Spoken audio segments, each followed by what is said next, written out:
빌딩 숲 사이로 날카롭게 솟아오른 TK타워의 꼭대기층 회장실은 도시의 소음이 닿지 않는 완벽한 고요함 속에 잠겨 있었다.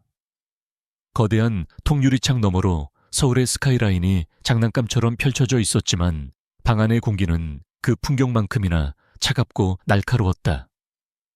중앙에 놓인 육중한 마호가니 책상 뒤에 앉은 남자 TK그룹의 회장. 강태준은 눈앞의 서류에서 시선을 떼지 않은 채 낮은 목소리로 물었다. 그의 목소리에는 권위와 함께 미세한 경계심이 묻어 있었다.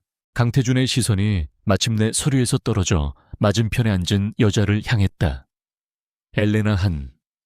금융계에 혜성처럼 나타나 불가능해 보였던 M&A를 연이어 성공시키며 이름을 알린 여자였다.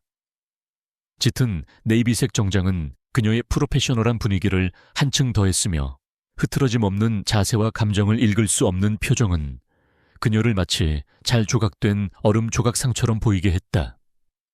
그녀의 존재감은 조용했지만 결코 가볍지 않았다. 그는 그녀의 이력서를 다시 한번 훑어보았다. 완벽에 가까운 학력, 화려하다 못해 비현실적인 경력.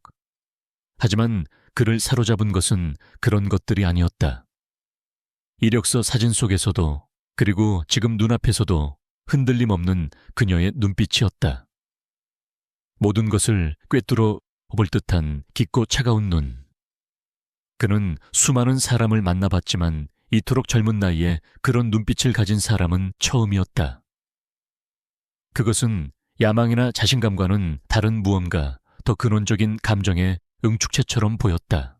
엘레나 한, 이름이 외국 이름이군.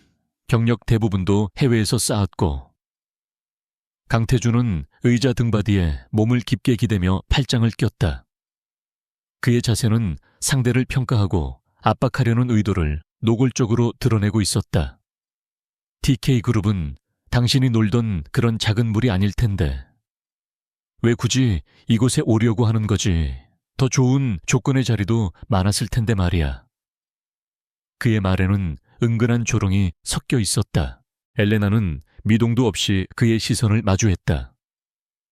그녀의 입가에 희미한 미소가 스쳤지만 눈은 전혀 웃고 있지 않았다. 작은 물에서만 놀면 시야가 좁아지기 마련입니다, 회장님. 진정한 가치는 가장 큰 파도가 치는 곳에서 증명되는 법이죠. 저는 TK그룹이라는 거대한 파도 위에서 제 능력을 시험하고 싶었을 뿐입니다. 그녀의 목소리는 차분했지만 그 안에 담긴 단어 하나하나는 강철처럼 단단했다. 그녀의 대답에 강태준의 눈썹이 미세하게 꿈틀거렸다. 예상을 벗어난 대답이었다.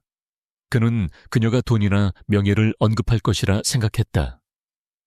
하지만 그녀는 증명이라는 단어를 썼다. 그는 다시 서류로 시선을 돌렸지만 집중할 수 없었다. 이 여자는 위험했다. 통제할 수 없는 종류의 인간무회.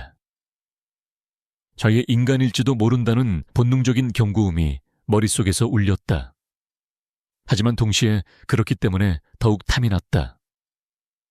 저 날카로운 칼을 자신의 손에 쥐고 싶다는 강한 욕망이 솟구쳤다.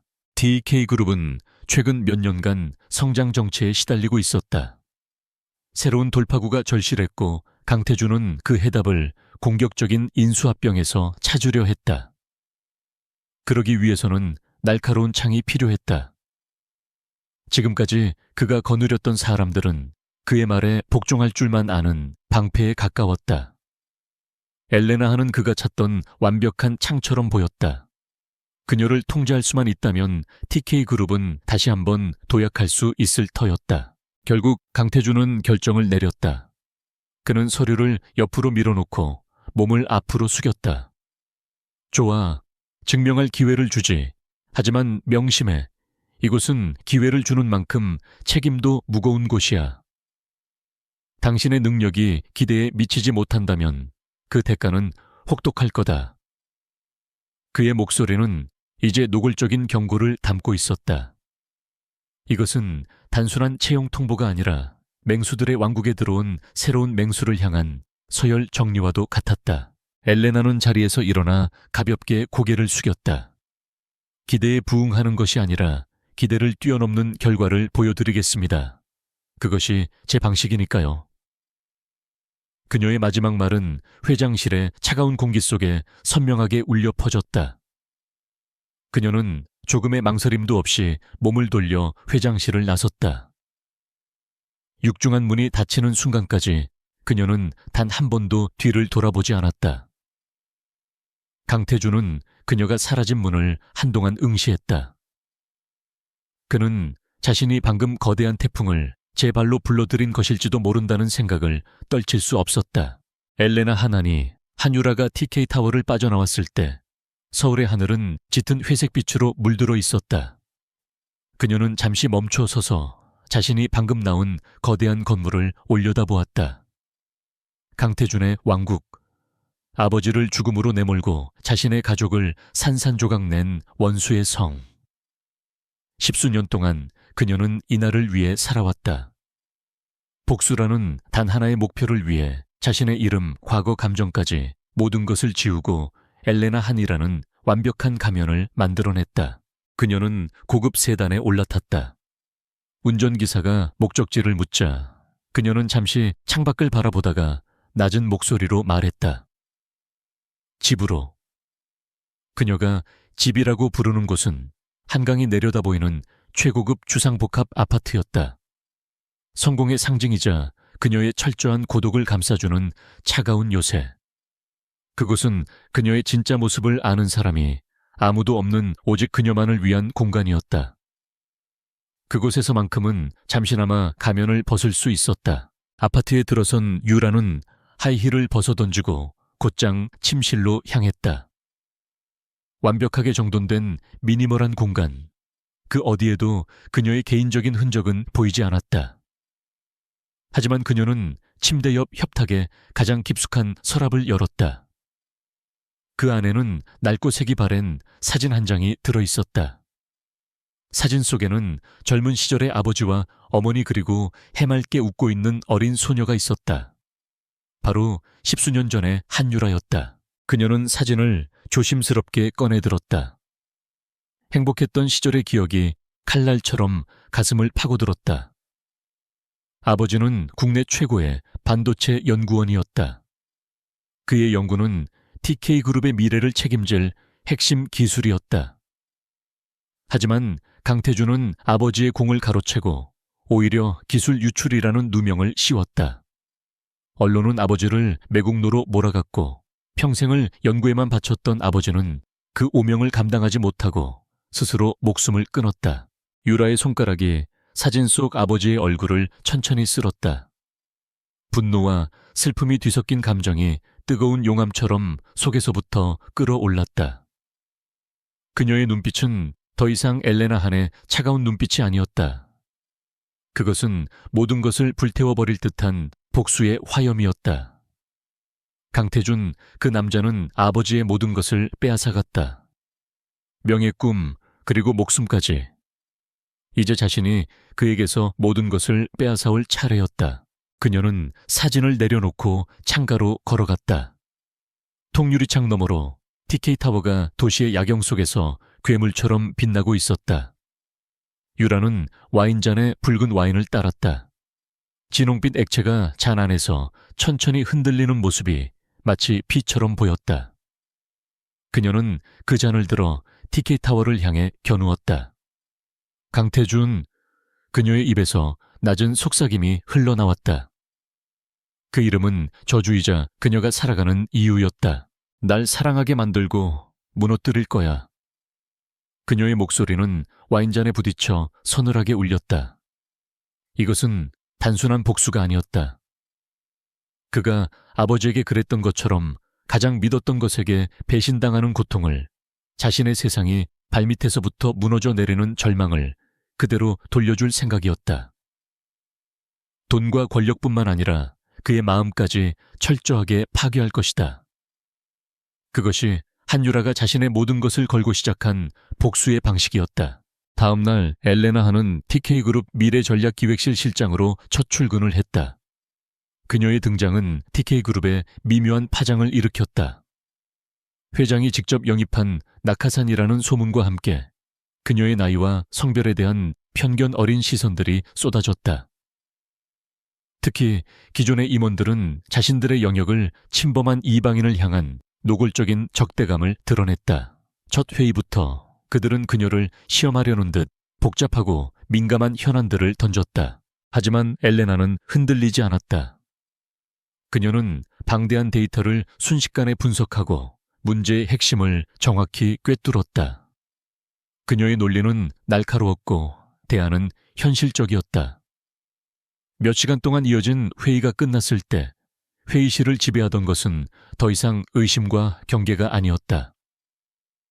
그녀의 압도적인 능력 앞에서 마지못해 인정할 수밖에 없는 침묵, 그리고 약간의 경외감마저 감돌았다. 그녀는 단 한 번의 회의로 자신의 가치를 증명해 보였다. 회의가 끝나고 강태준은 엘레나를 자신의 집무실로 불렀다. 그는 만족스러운 표정으로 그녀를 바라보았다. 역시 내 눈이 틀리지 않았어. 호랑이를 들여왔으니 이제 늙은 여우들을 사냥할 차례지. 그의 말에는 그녀를 자신의 도구로 여기는 오만함이 배어 있었다. 그는 그녀가 자신의 손아귀 안에서 움직일 것이라고 굳게 믿고 있었다. 그 믿음이야말로 유라가 파고들어야 할 가장 큰 약점이었다. 엘레나는 감정을 드러내지 않은 채 대답했다. 저는 호랑이가 아니라 사냥꾼입니다, 회장님. 목표물을 정하는 것은 사냥꾼의 몫이죠. 그녀의 대답은 또다시 강태준의 허를 찔렀다. 그는 잠시 불쾌한 표정을 지었지만 이내 호탕하게 웃어넘겼다. 좋아. 그 자신감이 마음에 들어. 어디 한번 마음껏 사냥해봐. 이 TK라는 사냥터는 전부 내 것이니. 그는 그녀의 야망을 자신의 야망을 위한 연료로 쓸 수 있을 것이라 착각했다. 집무실을 나온 유라는 아무도 없는 복도에서 잠시 숨을 골랐다.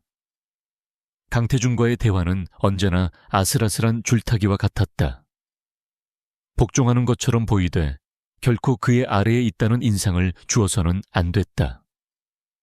그의 신뢰를 얻되 동시에 그가 자신을 꿰뚫어 보지 못하도록 경계심을 늦추게 만들어야 했다. 이것은 고도의 심리전이었고 매 순간 엄청난 에너지가 소모되었다. 하지만 그녀는 멈출 수 없었다. 그녀는 자신의 사무실로 돌아왔다. 통유리창 너머로 보이는 강태준의 집무실을 바라보며 그녀는 다시 한번 다짐했다.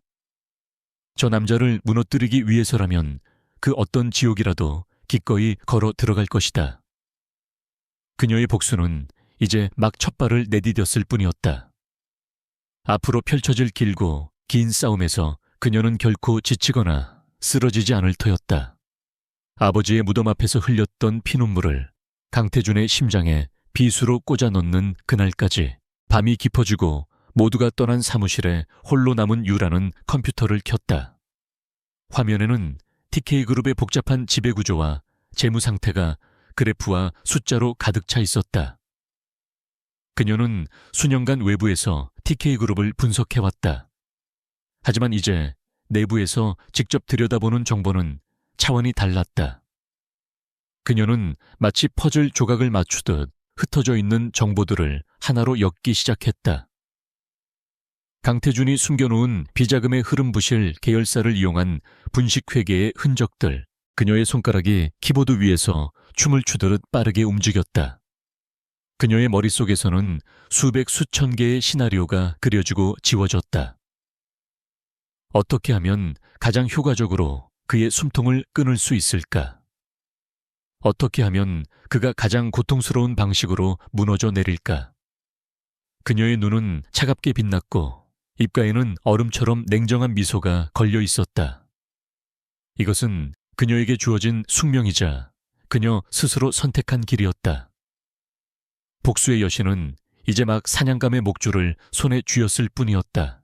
엘레나 한이 TK그룹에 합류한 지 한 달이 지났을 때 첫 번째 시험대가 예고 없이 찾아왔다. 해외의 악명 높은 벌처 펀드인 아폴론 캐피털이 TK의 핵심 계열사인 TK 세미콘의 지분을 대량으로 매입하며 경영 참여를 선언한 것이다. 그들은 경영 부실을 명분으로 내세우며 이사진 교체와 핵심 특허 기술의 분할 매각을 요구했다. TK 세미콘은 한유라의 아버지가 평생을 바쳐 이룩한 연구 성과가 집약된 곳이자 TK그룹의 심장과도 같은 회사였다. 긴급 임원회의가 소집되었다. 회의실의 공기는 살얼음판처럼 팽팽했다. 강태준은 잔뜩 굳은 얼굴로 보고서를 내리쳤고 그의 분노에 찬 시선 앞에 임원들은 고개를 숙였다. 아폴론 캐피털의 공세는 예상보다 훨씬 거세고 조직적이었다. 그들은 이미 언론을 통해 TK 세미콘의 부정적인 이슈들을 터뜨리며 주주들을 선동하고 있었다. 기존의 경영진은 우왕좌왕하며 뾰족한 대책을 내놓지 못했다.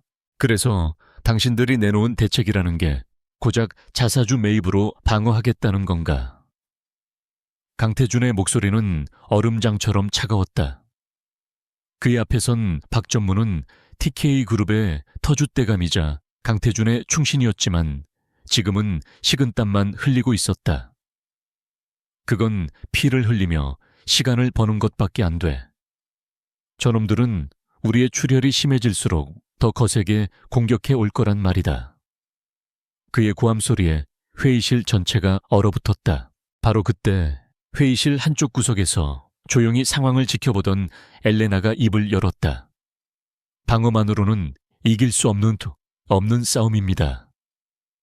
모든 시선이 그녀에게로 쏠렸다.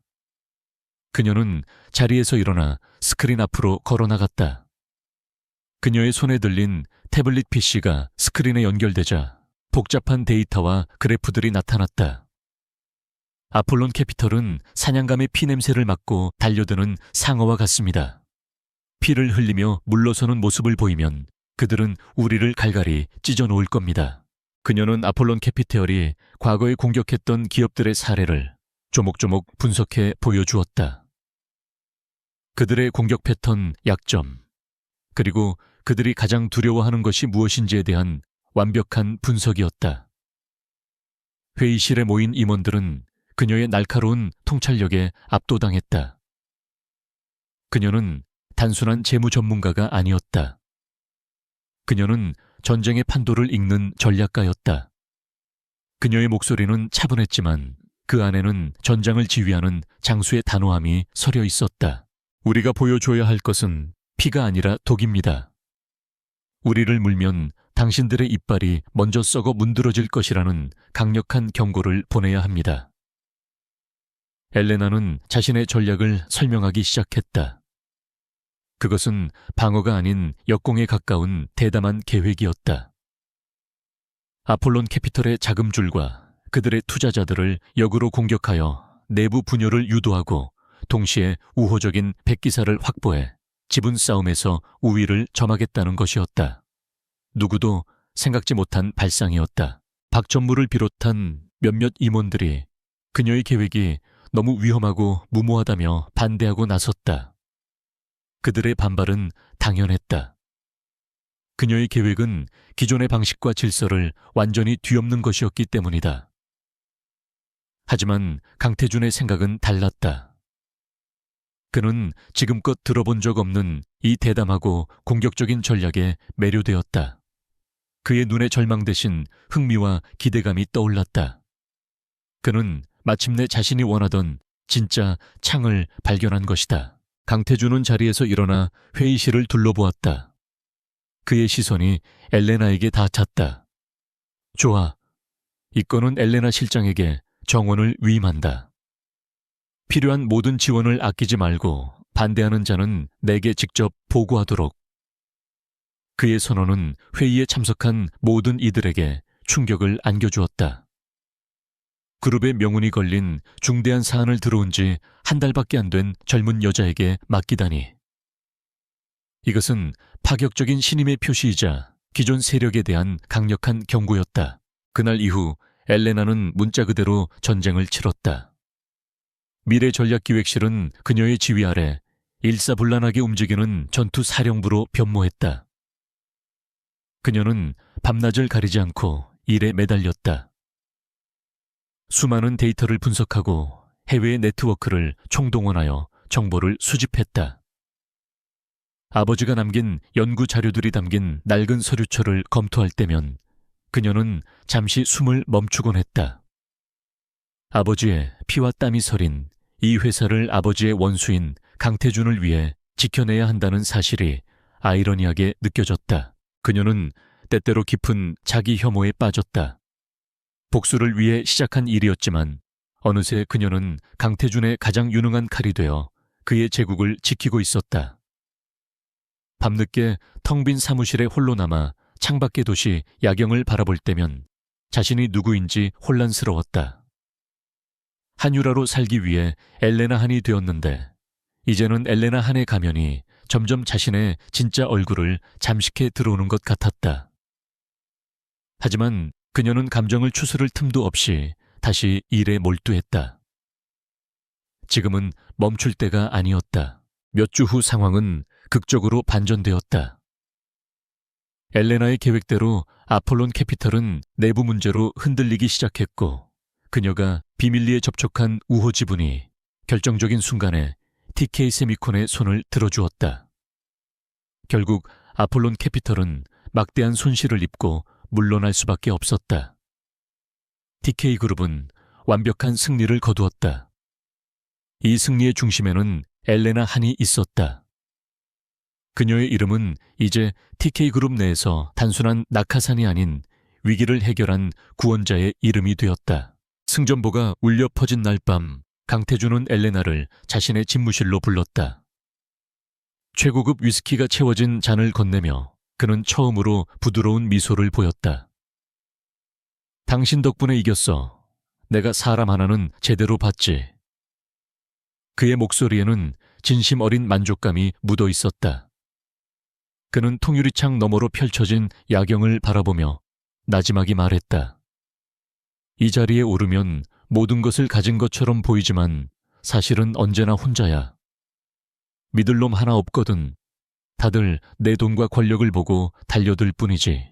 그의 말에서 유라는 짙은 고독의 그림자를 읽었다. 이것이 그의 약점이었다. 아무도 믿지 못하기에 역설적으로 자신을 증명해 보인 단 한 사람에게는 모든 것을 내어줄 수 있는 위험한 공허함. 유라는 그 공허함을 파고들어야 했다. 그녀는 위스키 잔을 천천히 돌리며 대답했다. 저는 회장님의 돈이나 권력이 아니라 가능성을 보고 이곳에 왔습니다. 회장님과 TK그룹이 가진 무한한 가능성 말입니다. 저는 그 가능성을 현실로 만드는 일에 흥미를 느낍니다. 그녀의 대답은 강태준의 마음을 정확히 관통했다. 그는 처음으로 자신을 온전히 이해해주는 사람을 만났다고 생각했다. 그의 경계심이 허물어지고 그 자리에 인간적인 호기심과 호감이 싹트기 시작했다. 그는 그녀가 단순한 직원이 아니라 자신의 야망을 함께 이뤄나갈 파트너가 될 수 있을 것이라고 믿기 시작했다. 유라는 그의 눈빛이 변하는 것을 놓치지 않았다.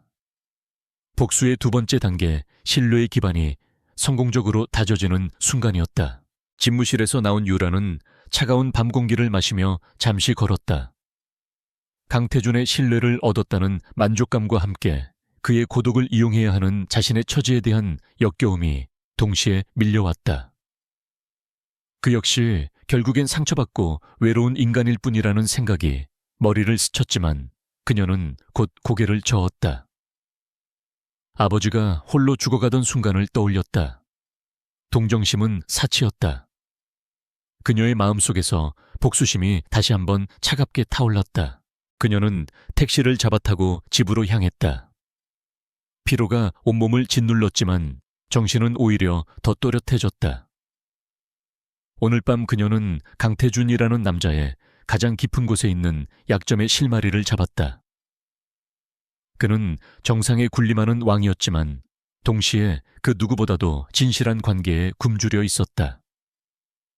그녀는 기꺼이 그의 가장 진실한 사람이 되어줄 생각이었다. 그리고 가장 완벽한 신뢰의 정점에서 그의 심장에 가장 차가운 칼을 꽂아 넣을 것이다. 그를 위해서가 아니라 오직 그녀의 아버지를 위해서. TK 세미콘 사태가 성공적으로 마무리된 이후 엘레나 한의 그룹 내 위상은 완전히 달라졌다. 그녀는 더 이상 회장의 낙하산이 아니었다. 그녀는 TK그룹의 방향을 결정하는 핵심 인물로 자리 잡았다. 그리고 그 변화의 중심에는 강태준 회장이 있었다. 그는 공식적인 회의 외에도 수시로 엘레나를 찾았고 그들의 만남은 점차 업무의 경계를 넘어서기 시작했다. 시작은 가벼운 저녁 식사 제안이었다.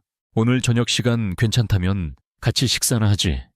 이번 일 마무리하느라 고생했는데 개인적으로 대접하고 싶어서 그래.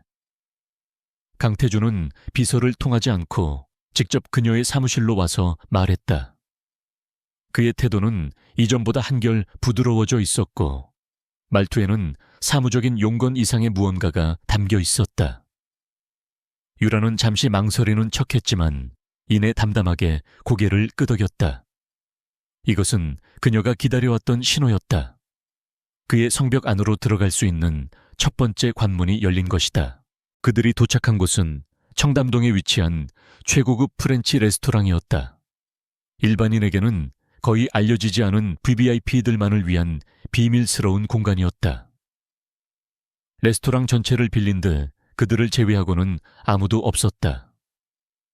은은한 조명과 클래식 선율 그리고 완벽한 서비스를 제공하는 직원들의 움직임 속에서 유라는 이 모든 것이 강태준이 상대방을 길들이고 압도하기 위해 사용하는 정교한 장치임을 간파했다. 그는 부와 권력으로 자신만의 무대를 만들고 상대를 관객이자 배우로 초대하는데 능숙한 남자였다.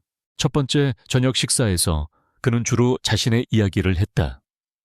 유년 시절부터 아버지인 선대 회장에게 어떻게 제왕학을 교육받았는지, 형제들과의 치열한 경쟁 속에서 어떻게 살아남아 이 자리에 올랐는지에 대한 이야기였다. 그의 이야기 속에서 그는 고독한 승리자이자 누구에게도 이해받지 못하는 외로운 늑대였다. 유라는 그가 자신의 상처를 과시함으로써 동정과 경애를 동시에 얻으려는 의도를 읽었지만 겉으로는 완벽한 청중이 되어주었다. 그녀는 그의 말에 귀를 기울이며 적절한 순간에 감탄과 위로를 섞은 질문을 던졌다. 정말 힘든 시간을 보내셨군요. 그 어린 나이에 그 모든 무게를 어떻게 견디셨는지 상상조차 되지 않습니다. 그녀의 목소리에는 계산된 연민이 실려 있었다. 그녀의 반응에 만족한 듯 강태준은 평소의 냉철한 모습과 달리 많은 말을 쏟아냈다. 그는 자신의 성공 신화에 취해 있었고 그 신화를 진심으로 경청해주는 아름다운 여인에게 서서히 마음의 빗장을 풀고 있었다. 유라는 그의 말을 하나도 놓치지 않고 머릿속에 기록했다. 그가 언급하는 이름들, 사건들, 그리고 그 안에 담긴 그의 가치관과 욕망까지.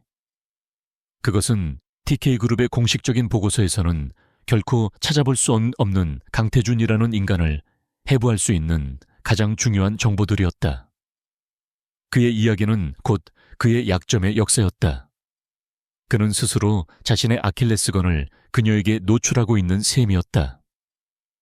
그녀는 그가 주는 와인을 우아하게 받아 마시며 속으로 차갑게 웃었다. 그들의 저녁 식사는 그 후로도 몇 차례 이어졌다. 장소는 레스토랑에서 강태준의 개인 서재로, 대화의 주제는 사업에서 점차 그의 개인적인 고민과 사생활로 옮겨갔다. 그는 그녀에게 그룹 내의 파벌 다툼과 믿었던 임원에게 배신당했던 경험을 털어놓았다. 그때마다 유라는 그에게 흔들림 없는 지지와 신뢰를 보여주었다. 그녀는 그의 분노에 동조했고 그의 고독에 공감했다. 그녀는 그에게 완벽한 이해자이자 유일한 동맹처럼 보였다. 당신 같은 사람이 내 곁에 조금만 더 일찍 있었더라면 이렇게까지 힘들지는 않았을 텐데. 어느 날 밤 그의 서재에서 위스키를 마시던 강태준이 나지막이 말했다. 그의 눈빛은 술기운 때문인지 평소보다 깊고 부드러웠다. 다른 놈들은 모두 내 앞에서 고개만 조아릴 뿐 진심으로 나를 위해 조언해주는 놈이 없어. 하지만 당신은 달라. 당신의 눈을 보면 알 수 있어. 당신은 나를 속이지 않아. 그의 말은 유라의 가슴에 비수처럼 날아와 박혔다. 유라는 순간적으로 호흡을 멈췄다. 그의 진심 어린 신뢰가 역설적으로 그녀의 죄책감을 자극했다. 그녀는 그의 눈을 마주보며 애써 미소를 지었다. 저는 단지 제가 해야 할 일을 하고 있을 뿐입니다. 회장님의 성공이 곧 저의 성공이니까요. 그녀는 준비된 대답을 기계처럼 내뱉었다. 그녀의 심장은 차갑게 식어갔지만 표정은 그 어느 때보다 따뜻하고 부드러웠다. 가면을 쓰고 춤을 추는 이 기만적인 왈츠는 점점 더 위험한 클라이맥스를 향해 치닫고 있었다. 유라는 이 만남들을 통해 TK그룹의 내부 권력 구조와 강태준의 통치 방식에 대한 구체적인 정보를 파악해 나갔다. 누가 그의 충신이고 누가 잠재적인 적인지, 비자금은 어떤 경로를 통해 관리되고 있으며 법적인 허점은 어디에 있는지. 그가 무심코 던지는 말 한마디, 서류 한 장이 그녀의 복수를 위한 거대한 퍼즐 조각이 되었다. 그녀는 낮에는 유능한 전략가로 밤에는 매혹적인 상담가로 활동하며 그의 모든 것을 흡수했다. 하지만 이중 생활의 대가는 혹독했다.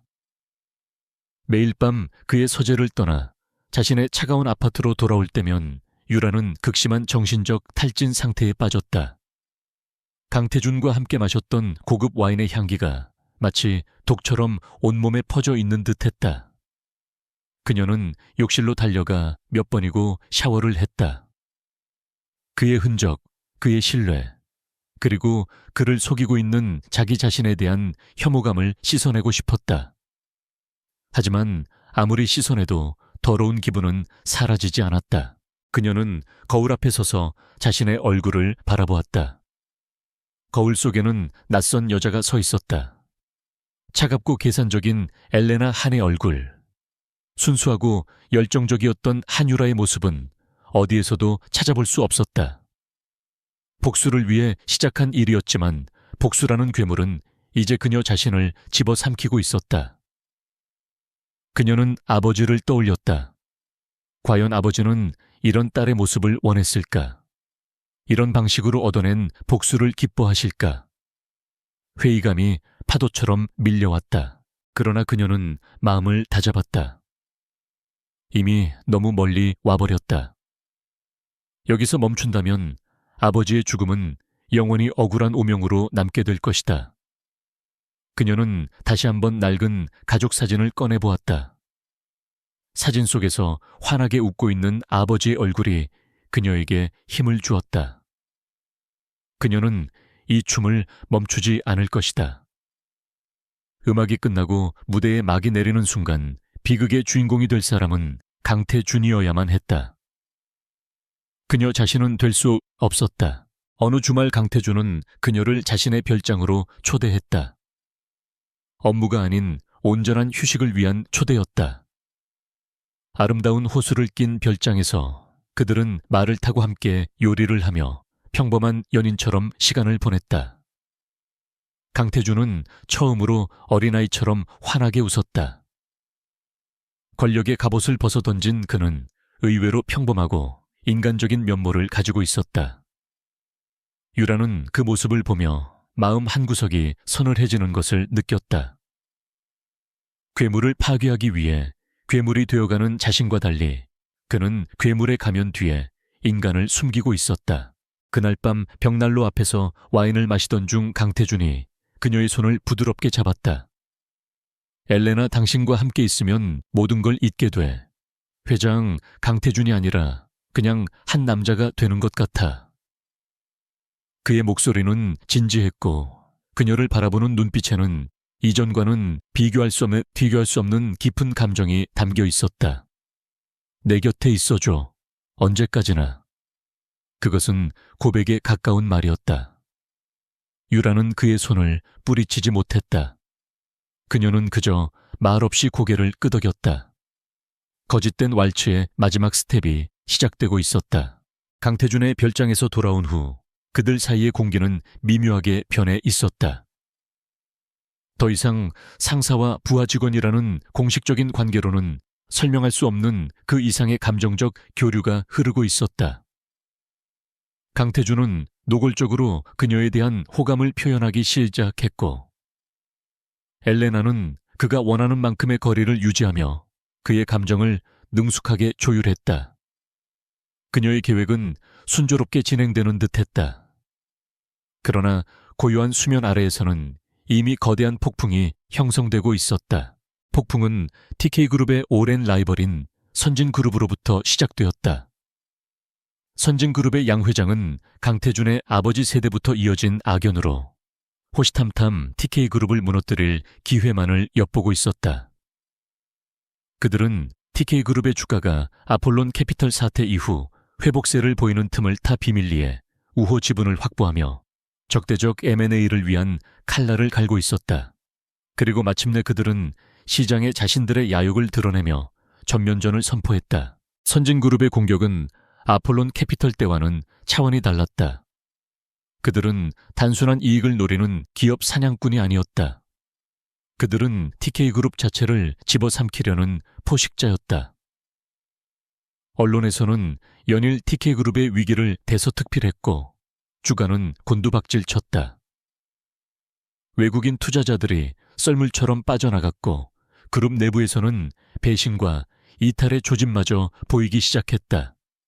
강태준은 사상 최악의 위기에 직면했다. 그의 왕국이 뿌리째 흔들리고 있었다. 비상대책회의는 절망적인 분위기 속에서 계속되었다. 임원들은 서로에게 책임을 떠넘기거나 실현 불가능한 대안만을 제시하며 시간을 허비했다. 강태준은 책상을 내리치며 분노했지만 상황은 나아지지 않았다. 그는 깊은 무력감과 고립감에 휩싸였다. 아버지로부터 물려받은 이 거대한 제국을 자신의 손에서 잃을 수도 있다는 공포가 그의 목을 조여왔다. 그의 눈빛은 초조함과 불안으로 흔들리고 있었다. 그 혼돈의 중심에서 유일하게 평정심을 유지하고 있는 사람은 엘레나 한뿐이었다. 그녀는 밤샘 회의가 계속되는 동안 묵묵히 데이터를 분석하고 선진그룹의 공격 패턴을 연구했다.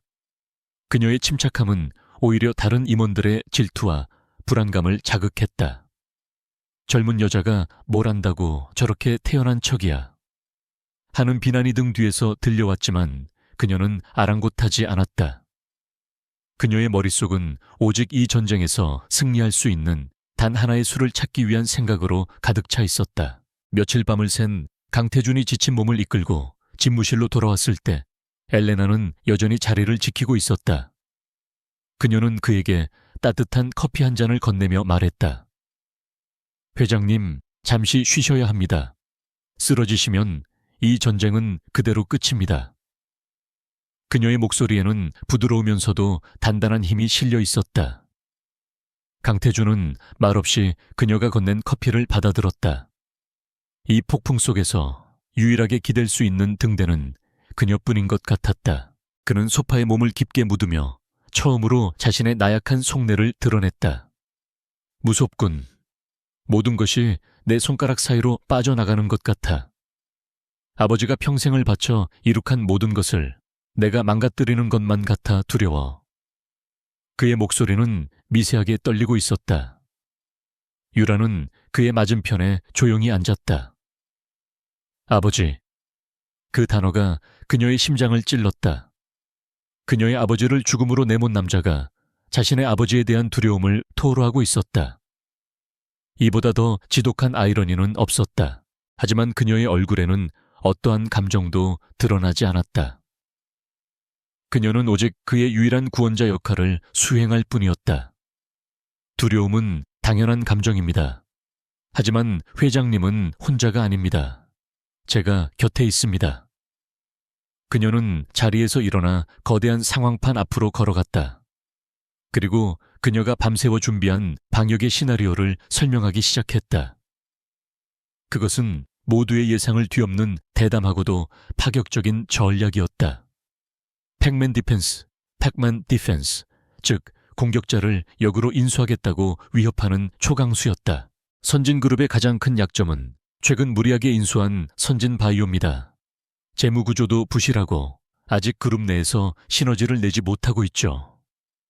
우리가 선진바이오에 대한 역인수 계획을 발표한다면 양 회장은 당황할 수밖에 없을 겁니다.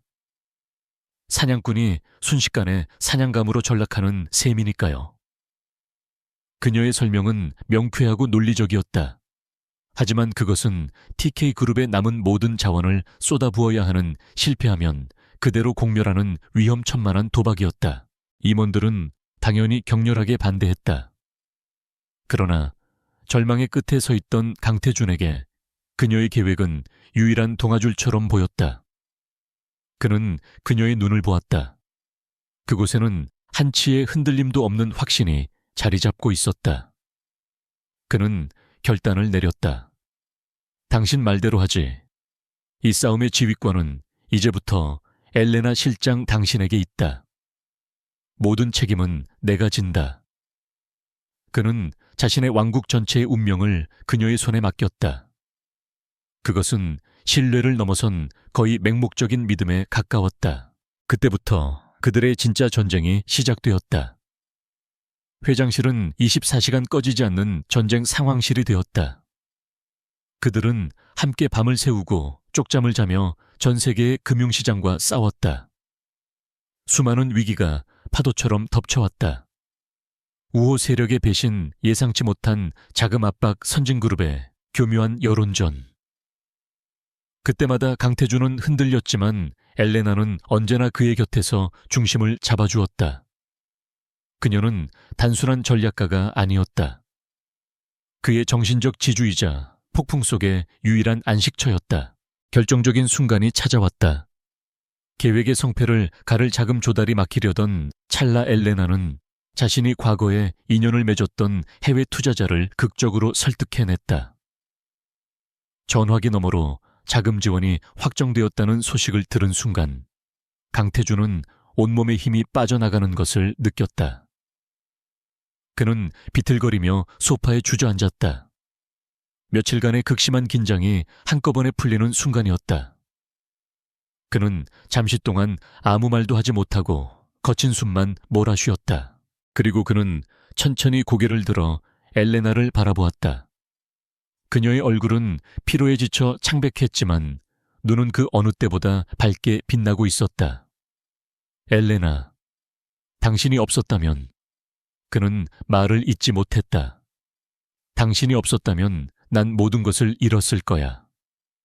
그는 자리에서 일어나 그녀에게 다가가 그녀의 두 어깨를 잡았다. 그의 눈빛은 감사와 경애, 그리고 그 이상의 복잡한 감정으로 가득 차 있었다. 이 세상에서 내가 내 목숨을 맡기고 믿을 수 있는 사람은 이제 당신뿐이야.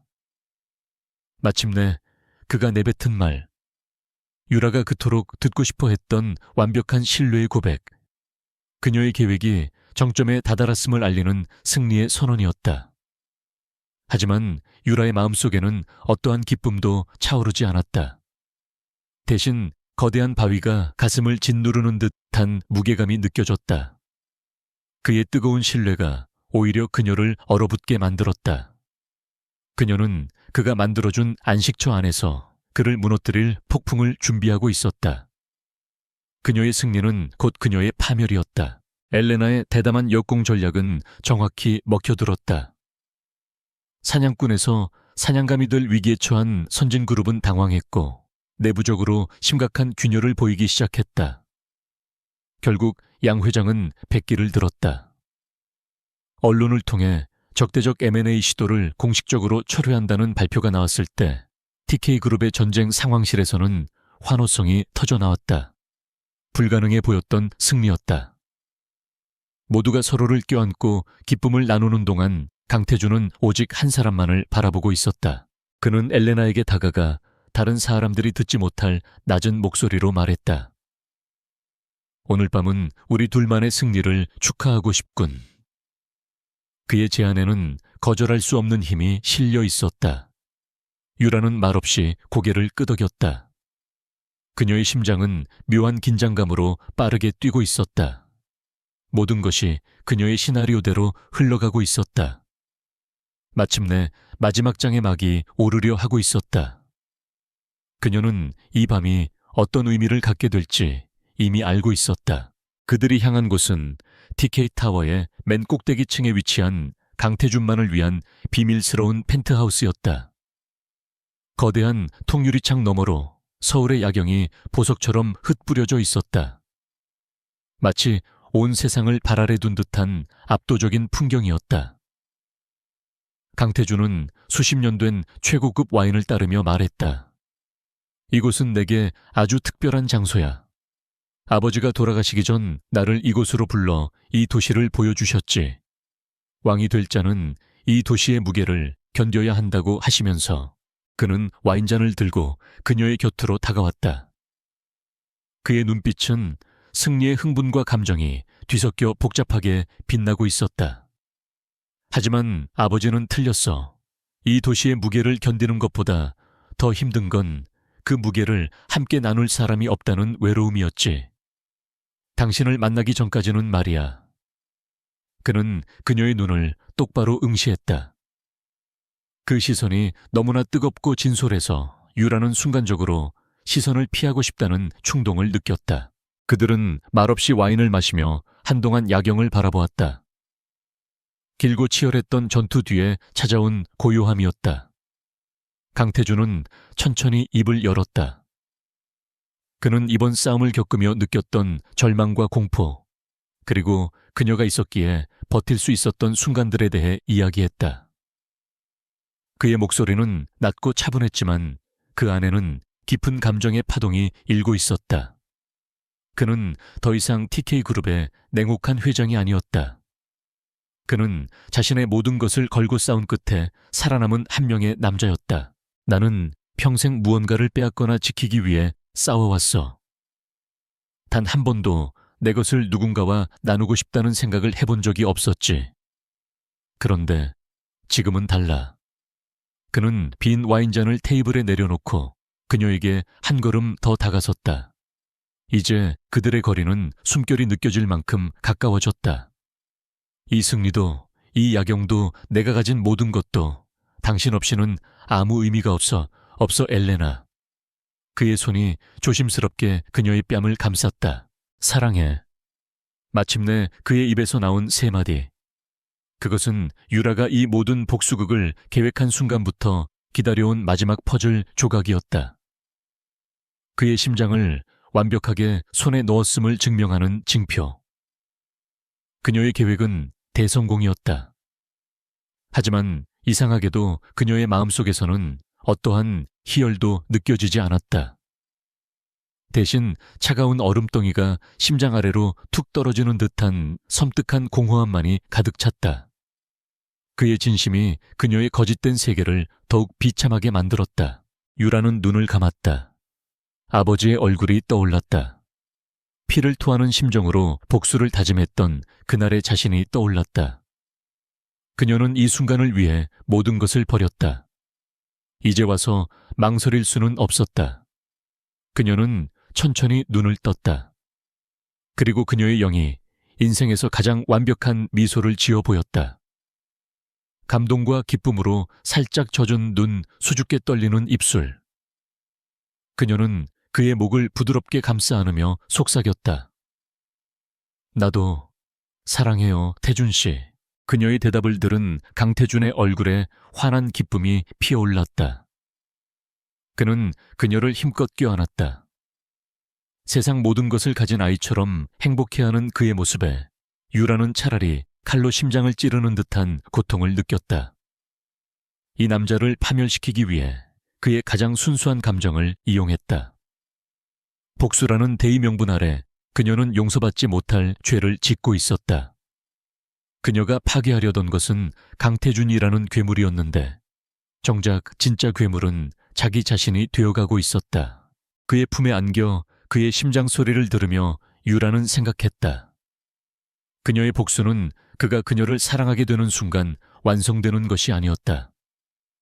그의 사랑을 받아들이고 사랑을 속삭이는 이 순간 그녀의 영혼이 먼저 파괴되고 있었다. 그녀는 그의 가장 깊은 신뢰를 얻었지만 동시에 자기 자신에 대한 모든 신뢰를 잃었다. 이것이 그녀의 복수가 그녀를 먼저 무너뜨리는 방식이었다. 그녀는 덫을 놓았고 그 덫의 사냥감과 함께 스스로 갇혀버린 것이다. 그날 밤 유라는 그의 펜트하우스에서 빠져나와 비틀거리며 자신의 아파트로 돌아왔다. 문을 열고 들어서는 순간 그녀는 현관에 그대로 주저앉아 버렸다. 더 이상 버틸 힘이 없었다. 온몸의 긴장이 풀리자 참아왔던 구역질이 치밀어 올랐다. 그녀는 화장실로 달려가 위에까지 모두 토해냈다.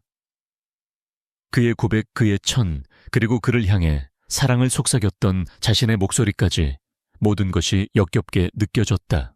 샤워기에서 쏟아지는 차가운 물줄기를 맞으며 그녀는 오랫동안 서 있었다. 아무리 씻어내도 더러운 기분은 가시지 않았다. 그녀는 거울에 비친 자신의 모습을 보았다. 텅 비어버린 눈동자, 핏기 없는 입술. 그곳에는 더 이상 복수심에 불타던 한유라도, 냉철한 전략가 엘레나 한도 없었다. 그저 모든 것을 잃어버린 채 길을 잃은 겁에 질린 영혼만이 남아있었다.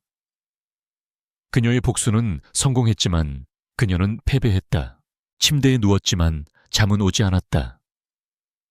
강태준의 행복해하던 얼굴이 눈앞에 어른거렸다. 그의 진심 어린 사랑 고백이 귓가에 맴돌았다. 그녀는 그의 사랑을 받아들임으로써 그에게 가장 잔인한 사형 선고를 내린 셈이었다. 하지만 동시에 그 칼날은 자기 자신을 향하고 있었다. 사랑이라는 이름의 이 기만적인 관계가 계속될수록 그녀의 영혼은 매일 조금씩 갉아먹히게 될 터였다. 이것은 승리가 아니었다. 이것은 지옥의 시작이었다. 강태준의 연인이자 TK그룹의 실질적인 이인자. 엘레나 한에게는 새로운 이름표가 붙었다. 그녀의 말 한마디는 이제 회장의 뜻과 동일한 무게를 지녔다. 그룹의 가장 깊숙하고 어두운 비밀들이 보관된 판도라의 상자는 그렇게 그녀의 눈앞에서 허무할 정도로 쉽게 열렸다. 강태준은 사랑의 눈이 멀어 자신의 왕국으로 들어오는 모든 문을 그녀에게 활짝 열어주었다. 그는 그녀를 자신의 여왕으로 만들고 싶어 했지만 그녀가 원하는 것은 왕의 목이었다. 유라의 진짜 전쟁은 이제부터 시작이었다. 그녀는 강태준의 절대적인 신임을 방패 삼아 TK그룹의 심장부로 거침없이 걸어 들어갔다.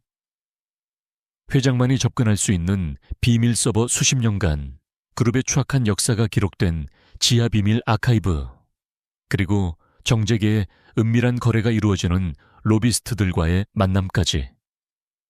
그녀는 그 모든 것을 자신의 눈과 귀에 담으며 복수를 위한 마지막 칼날을 벼렸다.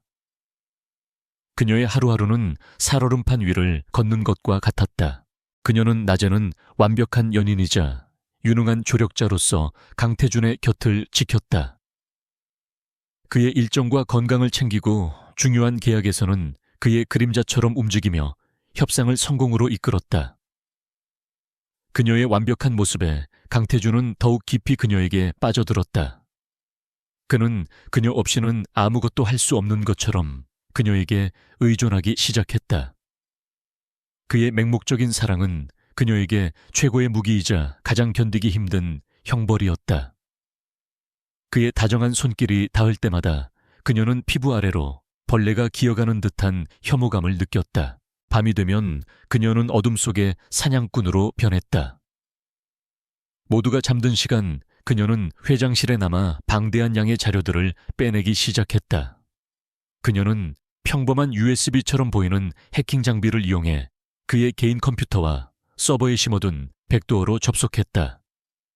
화면 위로 스쳐 지나가는 수많은 기밀 문서들 속에서 그녀는 십수년 전 아버지의 사건과 관련된 파일들을 끈질기게 추적했다. 대부분의 자료는 파기되거나 조작되어 있었지만 그녀는 포기하지 않았다. 그러던 어느 날 밤 그녀는 암호화된 오래된 회계 장부 하나를 발견했다. 그것은 강태준의 아버지 선대 회장 시절부터 이어져 온 거대한 비자금의 실체였다. 페이퍼 컴퍼니와 해외 조세 피난처를 통해 거미줄처럼 얽혀있는 돈의 흐름. 그 규모는 상상을 초월했다. 정치인, 검찰, 언론계 고위 인사들에게 꾸준히 흘러들어간 검은 돈의 기록. 그녀의 복수는 이제 단순히 아버지의 원한을 갚는 것을 넘어 대한민국을 움직이는 거대한 부패의 사슬을 끊어내는 일이 되어가고 있었다. 증거를 모으는 과정은 언제나 위험이 따랐다. 한 번은 그녀가 회장실 비밀금고에 보관된 원본 서류를 몰래 촬영하고 있을 때였다. 늦은 시간까지 자리를 지키던 박 전무가 갑자기 회장실로 들어섰다. 그는 그녀를 발견하고는 의심스러운 눈초리로 물었다. 이 시간에 여기서 뭘 하고 있는 겁니까, 엘레나 실장? 심장이 철렁 내려앉았지만 그녀는 태연하게 웃으며 대답했다. 내일 아침 보고 드릴 서류를 미리 챙기고 있었습니다. 회장님께서 찾으실 것 같아서요. 박 전무는 그녀를 샅샅이 훑어보았지만 흠잡을 데 없이 완벽한 그녀의 모습에 더 이상 추궁하지 못하고 물러났다. 그가 사라진 뒤 유라는 한동안 가쁜 숨을 몰아쉬었다. 손바닥은 식은 땀으로 축축했다. 박 전무는 처음부터 그녀를 경계하던 인물이었다. 그의 의심은 앞으로 더 큰 위협이 될 터였다.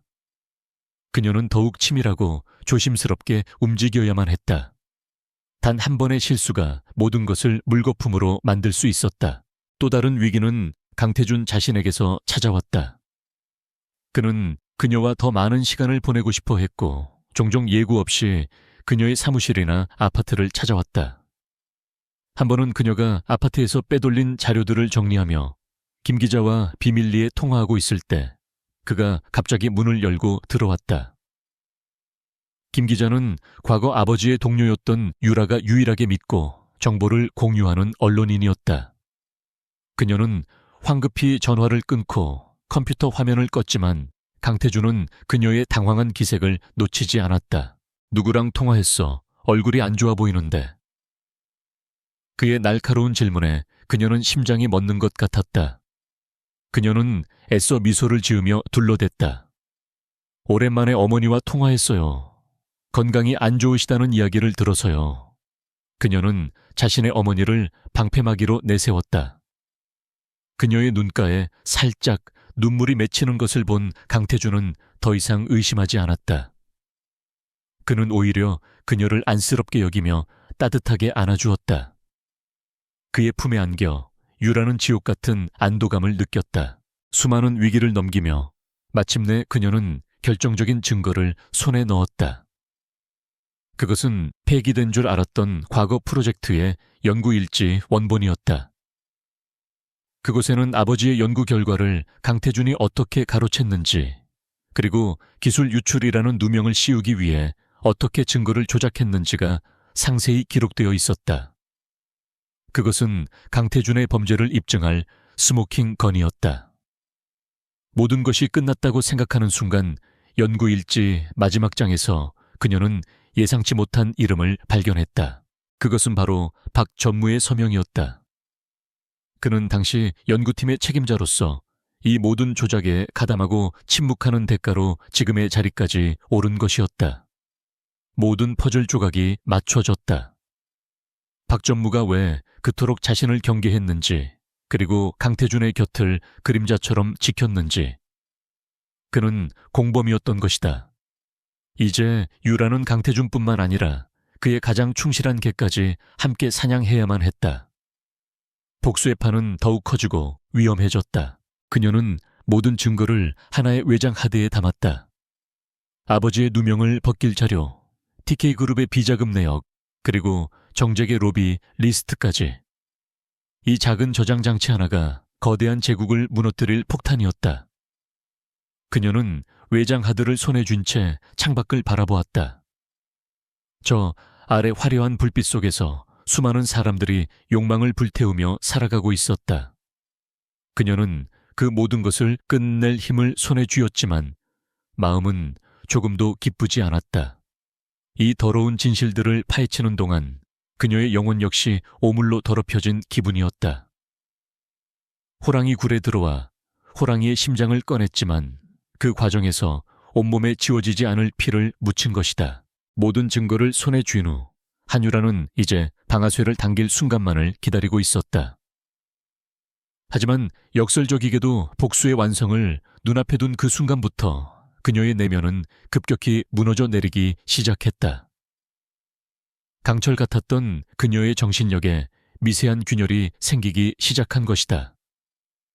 모든 것의 시작은 악몽이었다. 그녀는 매일 밤 똑같은 꿈에 시달렸다. 꿈속에서 그녀는 끝이 보이지 않는 복도를 헤매고 있었다. 복도 양옆으로는 수많은 거울이 걸려 있었다. 어떤 거울 속에는 냉철한 엘레나 하니, 다른 거울 속에는 해맑게 웃던 어린 시절의 한유라가 비쳤다. 그녀가 거울을 향해 손을 뻗으면 거울 속의 자신들은 경멸과 연민이 뒤섞인 눈으로 그녀를 바라보았다. 그리고 복도 끝에는 언제나 아버지가 서 있었다.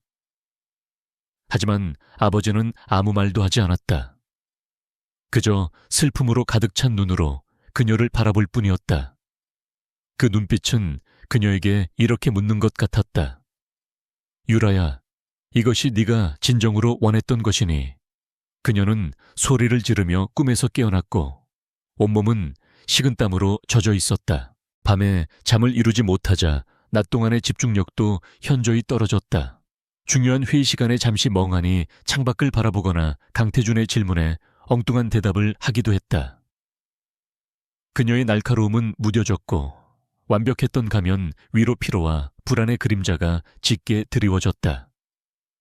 사소한 실수들이었지만 이전의 엘레나 한에게서는 상상할 수 없는 모습이었다. 그녀의 변화를 가장 먼저 눈치챈 사람은 뜻밖에도 강태준이었다. 하지만 사랑에 눈먼 그는 그 균열의 원인을 전혀 다른 곳에서 찾았다. 그는 그녀의 모든 불안 증세를 선진그룹과의 전쟁에서 비롯된 극심한 스트레스와 번아웃 증후군으로 여겼다. 그는 그녀를 더욱 극진히 보살피기 시작했다. 값비싼 보약을 챙겨주고 일정을 조정해 억지로 쉬게 했으며 저녁에는 그녀를 위로하기 위해 더 많은 시간을 함께 보냈다. 그의 배려는 진심이었지만 유라에게는 그것이 보이지 않는 감옥처럼 느껴졌다. 당신 요즘 너무 무리하는 것 같아. 얼굴이 반쪽이 됐어. 어느 날 밤 집무실에서 서류를 보고 있는 그녀에게 다가와 어깨를 주무르며 그가 말했다. 그의 손길이 닿는 순간 유라는 자신도 모르게 몸을 움찔했다. 그 작은 반응을 놓치지 않은 강태준은 걱정스러운 목소리로 물었다. 왜 그래, 어디 아픈 거야? 유라는 황급히 미소를 지으며 고개를 저었다. 아니에요. 그냥 좀 피곤해서.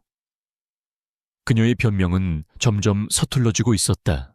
그의 과도한 관심은 오히려 그녀의 비밀스러운 활동을 방해했다.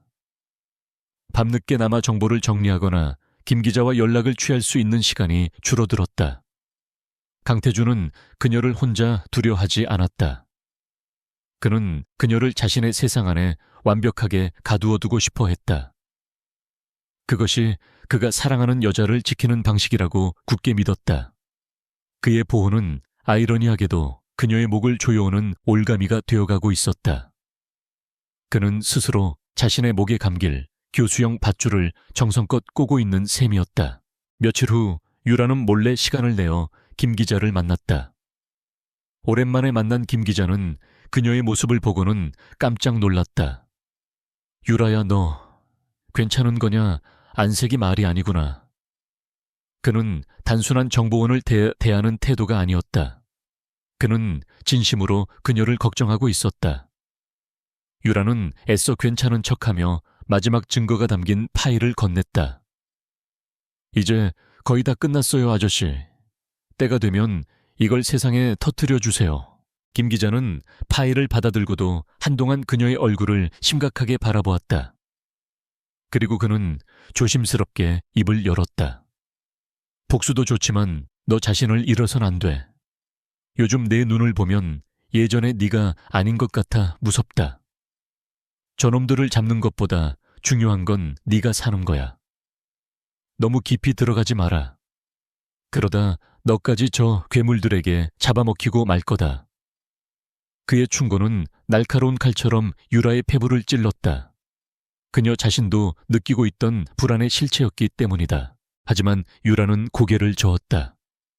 저는 괜찮아요. 그리고 이미 너무 멀리 왔어요. 여기서 멈출 수는 없어요. 그녀의 목소리는 단호했지만 어딘가 모르게 위태롭게 떨리고 있었다. 그녀는 김 기자와의 만남을 서둘러 끝내고 자리에서 일어섰다. 그녀는 더 이상 누구의 걱정도 동정도 받아들일 여유가 없었다. 그녀는 오직 이 길의 끝을 향해 달려가야만 했다. 설령 그 끝에 기다리는 것이 완전한 파멸이라 할지라도 그녀의 불안정한 상태는 마침내 위험한 실수를 불러왔다. 강태준과 함께 참석한 정계 인사들과의 저녁 식사 자리였다. 술에 취한 한 국회의원이 과거 TK그룹이 겪었던 위기들을 언급하며 그때 기술 빼돌리려던 연구원 하나만 잘 처리 안 했어도 지금의 TK는 없었지 라며 웃었다. 그가 무심코 던진 말은 유라의 아버지를 가리키는 것이었다. 순간 유라의 머릿속에서 무언가가 끊어지는 소리가 났다. 그녀는 자신도 모르게 와인잔을 쥔 손에 힘을 주었다. 빠직하는 소리와 함께 잔이 그녀의 손 안에서 산산조각 났다. 붉은 와인과 피가 테이블 위로 흘러내렸다. 모든 사람들의 시선이 그녀에게 집중되었다. 정적이 흘렀다. 강태준은 깜짝 놀라 그녀의 손을 붙잡았다. 엘레나 괜찮아. 유라는 그제야 정신을 차렸다.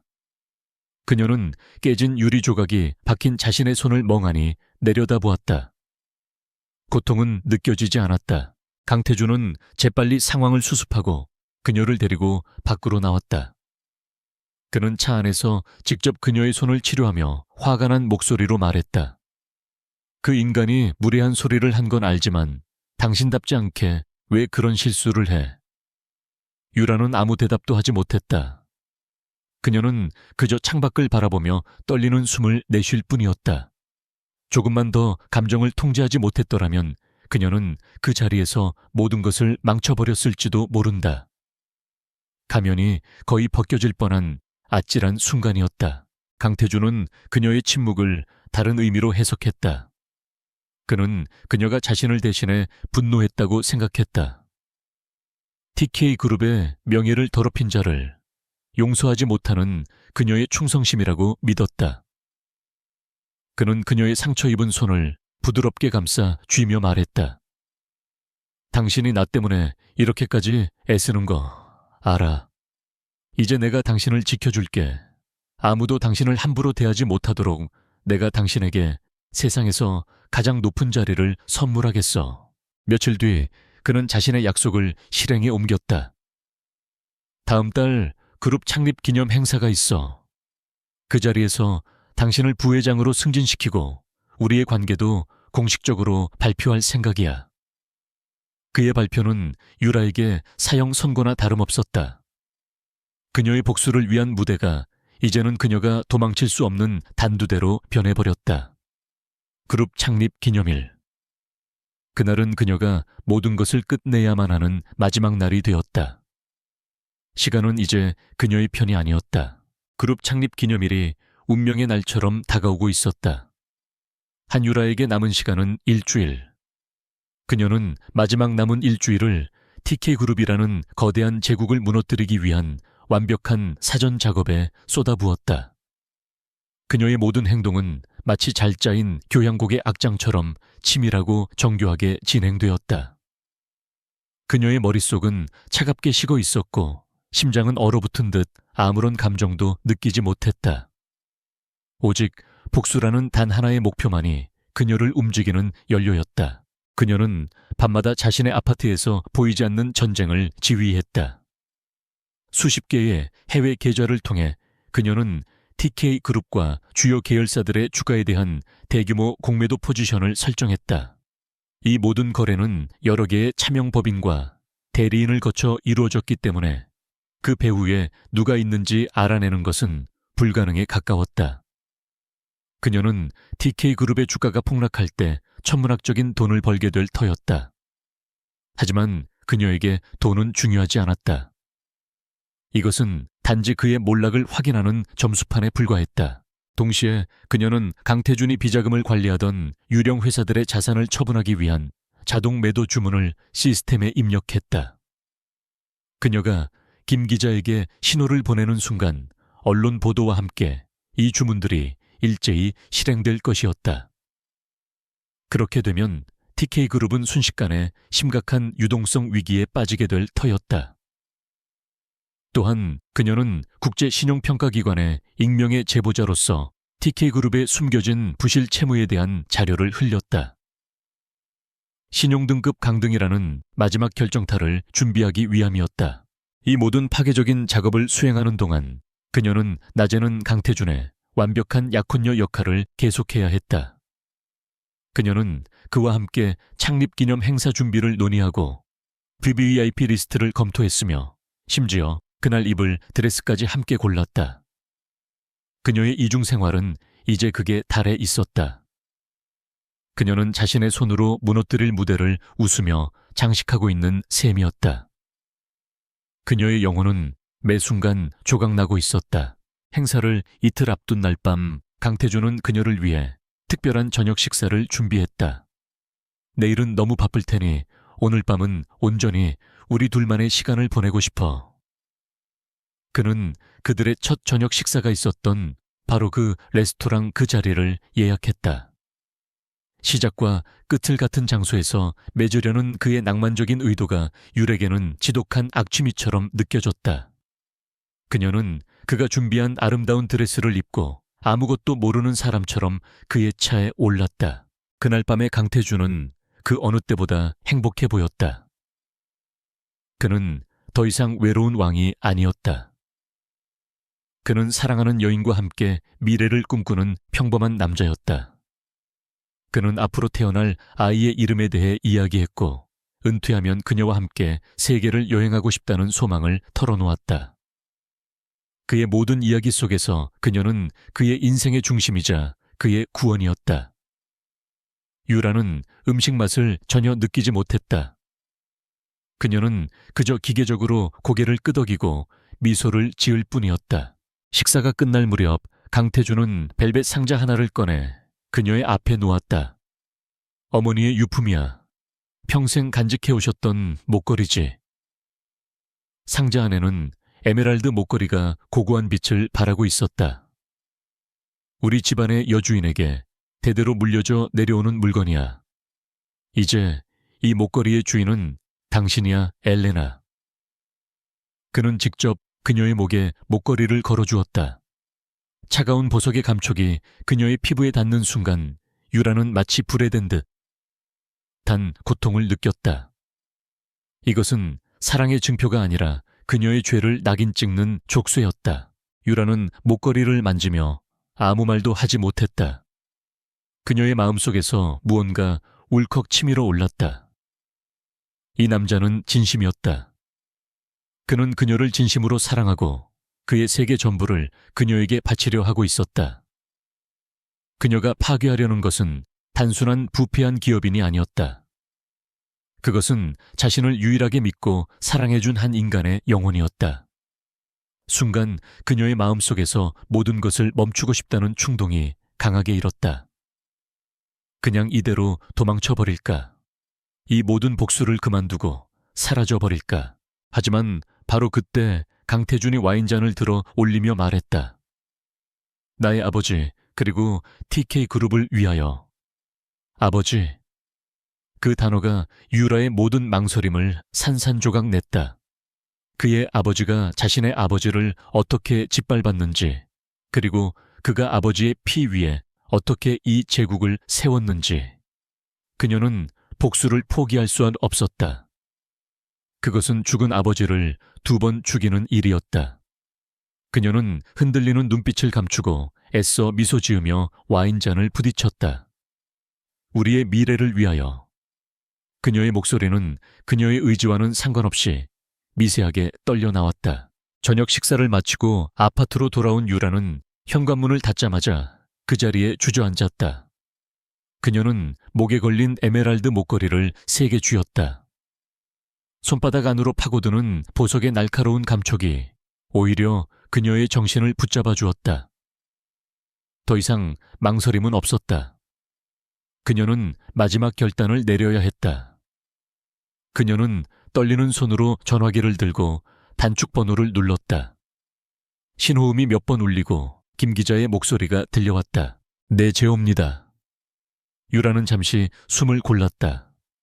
그녀의 목소리는 쉬어 있었고 단어 하나하나를 내뱉는 것이 마치 칼을 삼키는 것처럼 고통스러웠다. 그녀는 창밖의 어두운 도시를 바라보며 미리 약속했던 암호를 말했다. 내일 새벽 폭풍이 올 겁니다. 수화기 너머에서 김 기자의 짧은 침묵이 흘렀다. 그리고 이내 알겠다. 몸조심해라 유라야 하는 대답이 들려왔다. 전화는 끊겼다. 모든 것은 이제 돌이킬 수 없었다. 유라는 전화기를 내려놓고 어둠 속에 오랫동안 앉아 있었다. 그녀는 아무것도 생각할 수 없었다. 머릿속이 텅 비어버린 것 같았다. 그녀는 거울 앞으로 다가가 자신의 모습을 비춰보았다.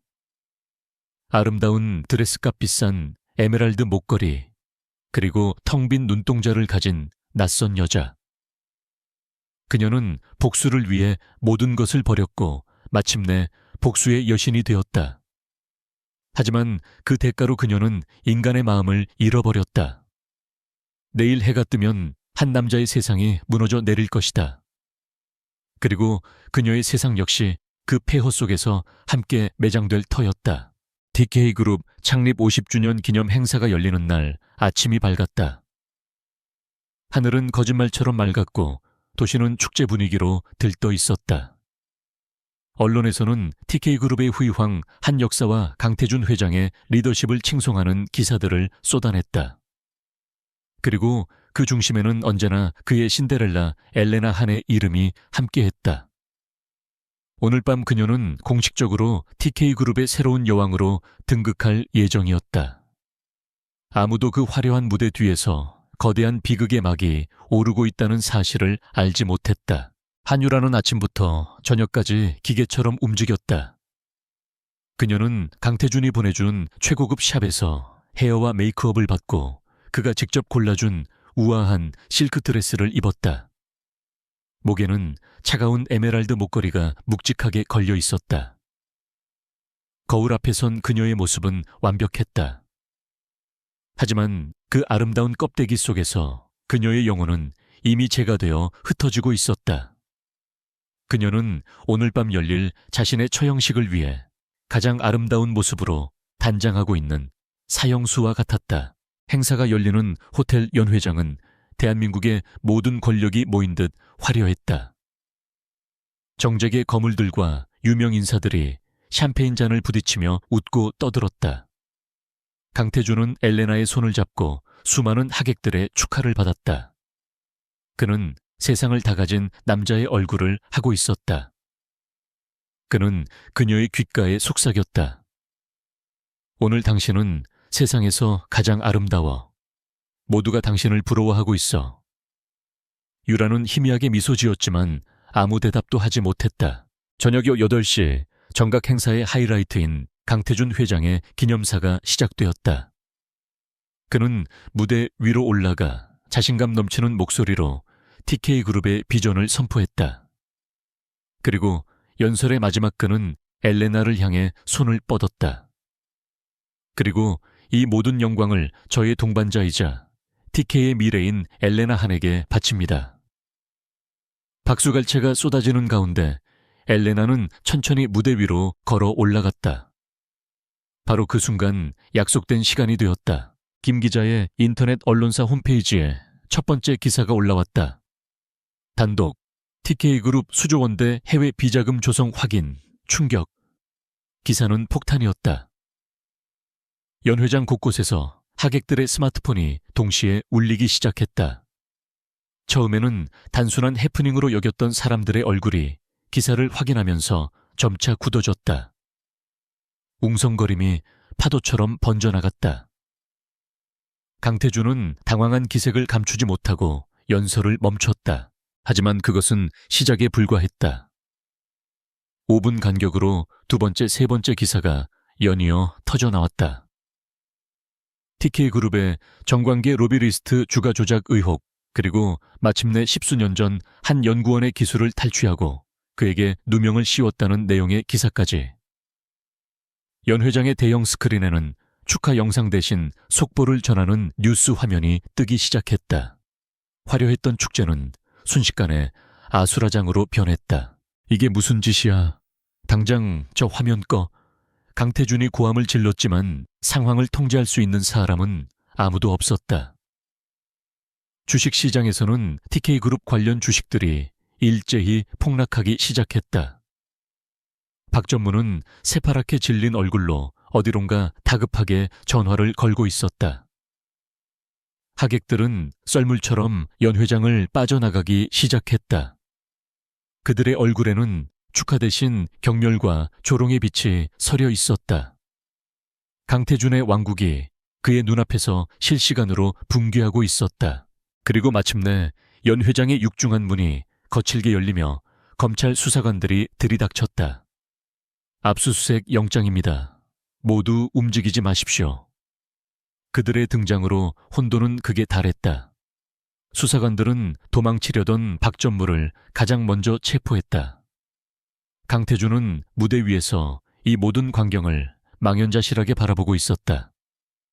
그는 믿을 수 없다는 듯 고개를 저으며 마지막 남은 동아줄을 잡으려는 사람처럼 엘레나를 찾았다. 엘레나, 이게 대체 어떻게 된 일이야? 이건 음모야. 그렇지. 당신이라면 이 상황을 해결할 수 있어. 그는 그녀에게 다가가 두 팔을 붙잡고 절박하게 외쳤다. 그의 눈에는 공포와 함께 그녀에 대한 절대적인 믿음이 담겨 있었다. 유라는 자신을 붙잡은 그의 손을 천천히 내려다보았다. 그리고 그녀는 고개를 들어 처음으로 가면을 벗은 진짜 얼굴로 그를 마주보았다. 그녀의 눈에는 더 이상 사랑도 연민도 없었다.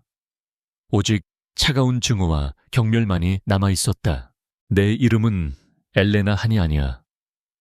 그녀의 목소리는 얼음처럼 차갑고 조용했지만 연 회장의 모든 소음을 뚫고 그의 심장에 박혔다. 내 진짜 이름은 한유라야. 강태준의 얼굴이 의문으로 일그러졌다. 한유라, 낯선 이름이었다. 아버지를 기억해 강태준 당신이 기술을 훔치고 파렴치한 매국노로 몰아 죽음으로 내몰았던 연구원 한지혁. 내가 그의 딸이야. 순간 강태준의 눈이 믿을 수 없다는 듯 크게 뜨였다. 그의 머릿속에서 모든 퍼즐 조각이 맞춰지기 시작했다. 그녀가 왜 TK그룹에 들어왔는지, 왜 자신에게 접근했는지, 그가 느꼈던 모든 사랑과 신뢰가 사실은 복수를 위해 정교하게 설계된 덫이었다는 사실을 깨달았다. 그의 얼굴에서 핏기가 사라졌다. 금융제국의 붕괴도 검찰의 칼날도 이 진실 앞에서는 아무것도 아니었다. 세상에서 유일하게 믿었던 사람에게 당한 배신. 그것은 그의 영혼을 파괴하는 핵폭탄이었다. 아니야, 그럴 리가 없어. 그는 미친 사람처럼 중얼거리며 뒷걸음질 쳤다. 네가 어떻게 나한테. 그의 목소리는 더 이상 분노가 아닌 한 인간이 감당할 수 있는 모든 고통을 넘어선 절규에 가까웠다. 그는 그녀가 목에 걸고 있는 에메랄드 목걸이를 보았다. 어머니의 유품. 그가 자신의 사랑과 미래를 걸었던 증표가 이제는 그의 어리석음을 조롱하는 징표가 되어 차갑게 빛나고 있었다. 수사관들이 무대 위로 올라와 강태준의 양팔을 잡았다. 그는 저항하지 않았다. 아니, 저항할 힘조차 남아있지 않았다. 그의 눈은 오직 한유라에게만 고정되어 있었다. 그의 눈빛은 더 이상 총명한 기업가의 눈빛이 아니었다. 모든 것을 잃고 영혼까지 파괴된 텅 빈 껍데기의 눈빛이었다. 그는 수사관들에게 끌려가면서도 마지막 순간까지 그녀에게서 눈을 떼지 못했다. 마치 왜냐고 왜 그래야만 했냐고 묻는 것처럼 유라는 그가 시야에서 완전히 사라질 때까지 그 자리에 못 박힌 듯 서 있었다. 화려했던 무대는 이제 텅 비었고 축제의 흔적은 찾아볼 수 없었다. 사방에서는 카메라 플래시가 터지고 기자들이 그녀를 향해 몰려들었지만 그녀의 귀에는 아무것도 들리지 않았다. 오직 멀어져가는 사이렌 소리만이 텅 빈 그녀의 마음속을 날카롭게 울리고 있었다. 복수는 끝났다. 완벽한 승리였다. 하지만 그녀의 세상 역시 그의 세상과 함께 폐허가 되어버렸다. 시간이 흘렀다. 세상을 떠들썩하게 했던 TK그룹 게이트는 점차 사람들의 기억 속에서 잊혀갔다. 강태준은 1심 재판에서 무기징역에 가까운 중형을 선고받았다. 그는 재판 내내 아무런 말도 하지 않았고 항소도 포기했다. 모든 것을 잃은 왕은 폐허가 된 자신의 성 안에서 스스로를 유폐시키는 길을 택했다. 박전무를 비롯한 공범들 역시 각자의 죗값을 치렀고 TK그룹이라는 거대한 제국은 조각나 공중분해되었다. 세상은 정의가 승리했다고 말했다. 그 모든 사건의 중심에 있었던 엘레나 한즉 한유라는 검찰에 모든 자료를 넘기고 증인으로 출석한 것을 마지막으로 연기처럼 사라졌다. 언론은 그녀를 복수의 화신, 희대의 판무파탈리라 부르며 그녀의 행방을 쫓았지만 그녀의 흔적은 어디에서도 발견되지 않았다. 그녀가 TK그룹 공매도를 통해 얻은 천문학적인 수익은 모두 익명으로 사회에 환원되었다. 그 돈은 기업 범죄 피해자들을 돕는 재단을 설립하는 데 쓰였다. 그녀의 복수는 결코 돈을 위한 것이 아니었음을 그것이 마지막 증명이었다. 몇 계절이 바뀐 후 남해의 한적한 바닷가 마을.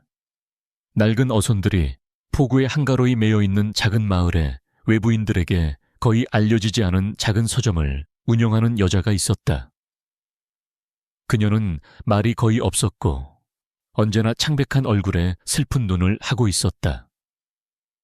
마을 사람들은 그녀의 과거를 알지 못했지만 그저 깊은 사연을 가진 사람이려니 짐작할 뿐이었다.